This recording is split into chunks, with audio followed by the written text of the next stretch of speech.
তো হ্যালো বন্ধুরা, কেমন আছো সবাই? আশা করছি ভালো আছো। আর আমিও আছি কোনো রকম, তবে খুব ভালো আমি নেই। তার কারণ হলো একটাই, আমার ছেলের স্কুলে খেলা করতে গিয়ে পড়ে গিয়ে ওর হাতটা প্রচুর লেগেছে। আমি বুঝতে পারছি না ভেঙে গেছে কি না। ও হাত তো নড়াতেই পারছে না।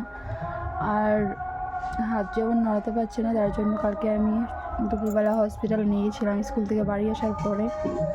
তার ওখান থেকে এক্স রে লিখেছে। এবার এক্স রেটা আজকে করা হয়েছে। এক্স রে রিপোর্ট দেবে সোমবারে। তো সোমবারে যতক্ষণ আমি ডাক্তার দেখাতে পারছি ততক্ষণ আমি শান্তি পাচ্ছি না। তো প্রচুর পরিমাণে টেনশনের মধ্যে আছে। ওর হাতে কী হলো, তো ওর হাতে প্রচুর যন্ত্রণা হচ্ছিলো। কালকে ওর স্কুলের মধ্যে পড়ে গেছিলো খেলা করতে করতে। তো আমি আজকে ভিডিও সেমন করতে পারিনি। আর ভিডিও যে দেবো ভিডিও দিতে পারিনি, তার জন্য সরি। তোমাদের কাছে আমি ক্ষমা চেয়ে নিচ্ছি ভিডিও দিতে পারিনি বলে। তো ছেলেটার এরকম অবস্থা, যেটার কারণে আমি মনে শান্তি পাচ্ছি না। ওষুধও খাইয়েছি,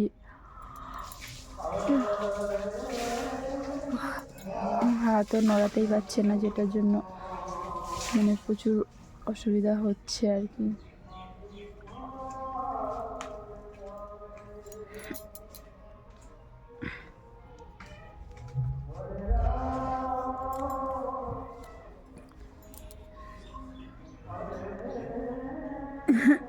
সংসারের ভিতরে আমার ভালোবাসার মানুষ একটাই, সেটা হচ্ছে আমার ছেলে।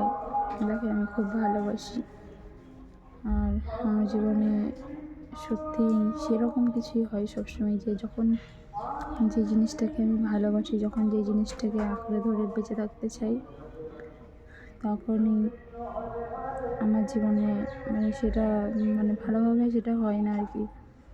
ভালো আমি থাকতেই পারি না বললেই চলে। তো যে জিনিসটা আঁকড়ে ধরে বেঁচে থাকতে চাই, সেই জিনিসটা আমার জীবন থেকে হারিয়ে যায়। ঠিক আছে, আমি সবসময় চাই যে ছেলের সুস্থ থাকুক, কিন্তু সেটা না হয়ই না। আর সব থেকে মোট কথা মনে হচ্ছে ছেলের হাত ভেঙে গেছে। এটাই হচ্ছে সব থেকে কষ্টের ব্যাপার। ঠিক আছে, ছেলে শুয়ে আছে।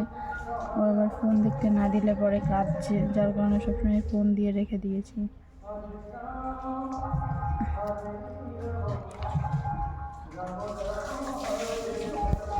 তো তোমরা একটু প্রার্থনা করো যেন আমার ছেলের হাতটা ঠিক হয়ে যায়।